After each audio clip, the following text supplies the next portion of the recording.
Greetings, bird brains. Natalie here, still in Goa, still at home, still in front of the laptop and the plethora of OTT platforms, checking out the Asian-flavoured cultural offerings just for you. In this episode, hot off the press, are my thoughts on Amitabh Bachchan and Ayushmann Khurrana in Gulabo Sitabo, released June 12th on Amazon Prime. There's an overview of another platform, the Z5 OTT, specifically their Supermoon live-to-home events.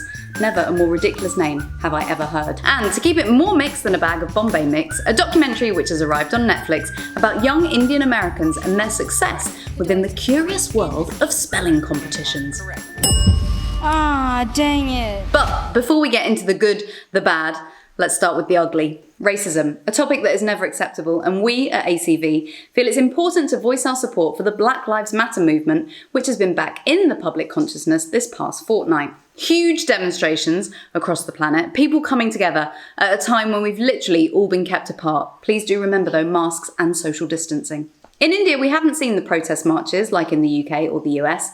That hasn't stopped the Bollywood glitterati jumping on a hashtag though, only for it to end up a bit egg on face. If eggs had the bleaching potential of those fairness creams, they also receive money to endorse. Anyways, in this episode, we thought it would be good to proactively review films with black and brown on-screen pairings. Unfortunately, we drew a blank. So far, only The Lovebirds on Netflix, starring Issa Rae and Kumail Nanjiani. Maybe, with your help for our next Bird Eye review, we could uncover a few more and I'll review them. Put your suggestions in the comments below. Anyways, let's begin. Begin the reviews. Ready, set, spell! Shukroot. Spelling the Dream is a feature-length documentary released at the end of May, primarily about 4 Indian American kids and their journeys up to and through the unequivocally USA pastime of spelling bees, a competitive, stressful and sport-like battle where through a series of increasingly tricky rounds, contenders have to spell out random words given by the pronouncer. Promyshlenik. P-R-O-M-Y. Oh wait, can I start over? The most famous bee is the Scripps National, and over the past few years, this has been dominated by children of Indian origin. These kids have put more time into spelling by the time they're 13 than most of us put into anything our entire lives. The documentary draws us into the excitement by following 4 of the contestants and attempts to figure out just why these youngsters are so prolific as participants and winners. Now I'm actually going to the Scripps. I mean, that feeling is just great for me. The film is a mix of interviews, competition footage, and behind the scenes. If I'm honest, I reckon there should have been more BTS and less of the interviews, particularly the interviews with minor celebrities opining. The stars of the show should have been the 4 contenders. Their passions and personalities just didn't seem to shine through as much as I was hoping. To me, it felt like the documentary had been made a few years ago, all around the 2017 Spelling Bee, and then was hastily brought up to date. Spelling bees are a time-honored American tradition. Now, digging deeper, I found the 2016 Kickstarter campaign to make Breaking the Bee the film's earlier title.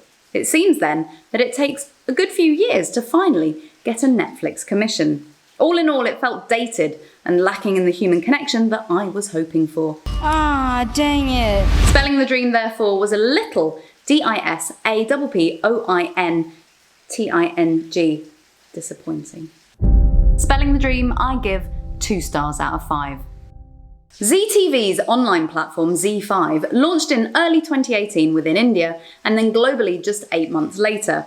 If you're wondering what happened to Z2, Z3 and 4, wonder no more. The Z2 series by Dixie Chopper. Z2 is the name of a rather fancy sit-on lawnmower. Best residential mower in its class with big engines, big decks and big value. 42, 48 and 54-inch cutting width. And Z3 is an independent online publisher of comics and video games. Latest episode, number 134, No Rest for the Wubber. So, to avoid confusion, Z went for number 5. Early on, during the corona lockdown, Z5 allowed viewing for free in India of certain content with the hashtag Be Calm, Be Entertained. Determined to actually confuse us, the general public, Z5 then created another hashtag, Supermoon Live to Home. Excuse me?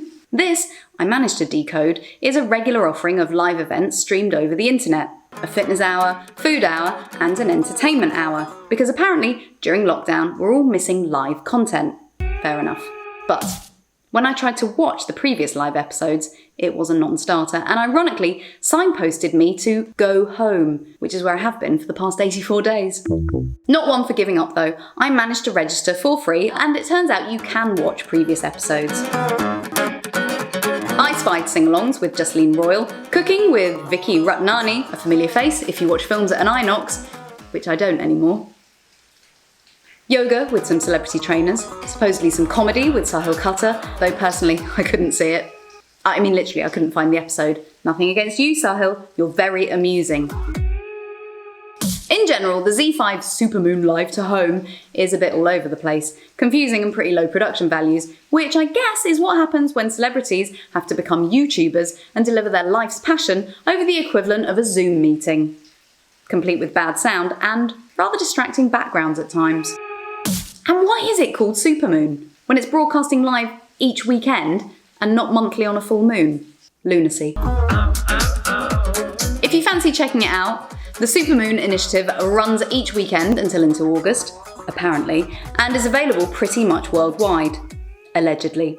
1 star. Now, on to the much awaited Gulabo Sitabo. अब मजा आएगा. It's the morning after the night before. I stayed up to start watching at 1 minute past midnight this morning / last night to catch it as early as possible as it released on 12th June on Amazon Prime. It stars Amitabh and Ayushmann, 2 men at odds over the historic tenanted mansion in which they both reside. Amitabh is Mirza, the old lady owner's husband, and Ayushmann is Banke, the angry man of the apartment he shares with his mother and sisters. The story is different and realistic. This is not Bollywood masala, but it's also not Article 15. It's more Piku-esque in tone. Did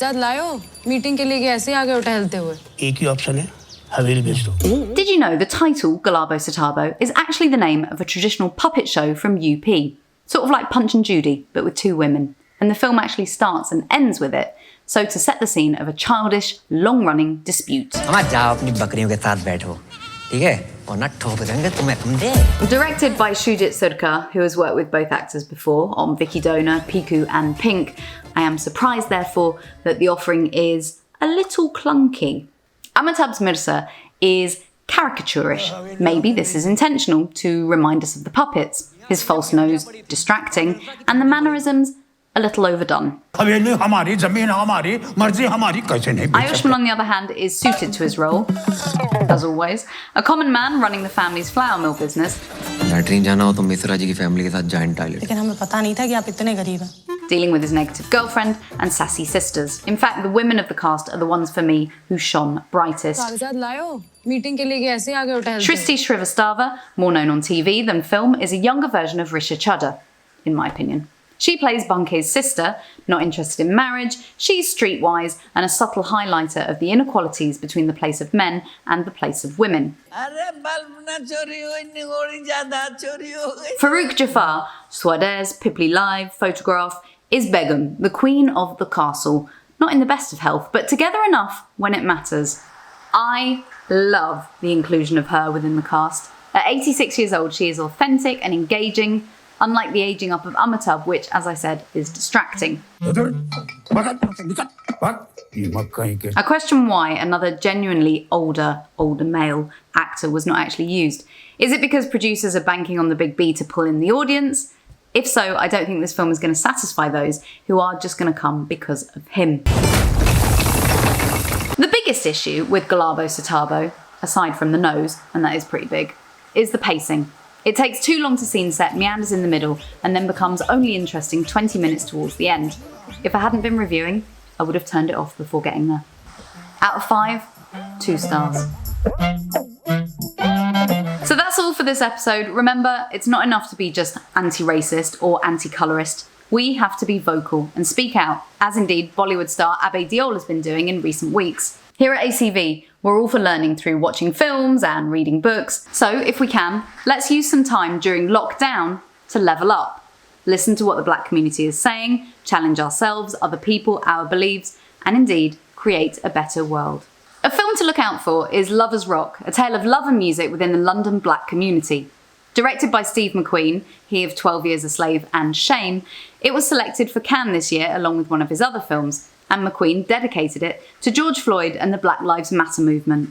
It's a story written by Courtney Newland, a friend of ACV, who we've followed for years. So congrats to all those involved, and until next month, stay safe, Culture Vultures.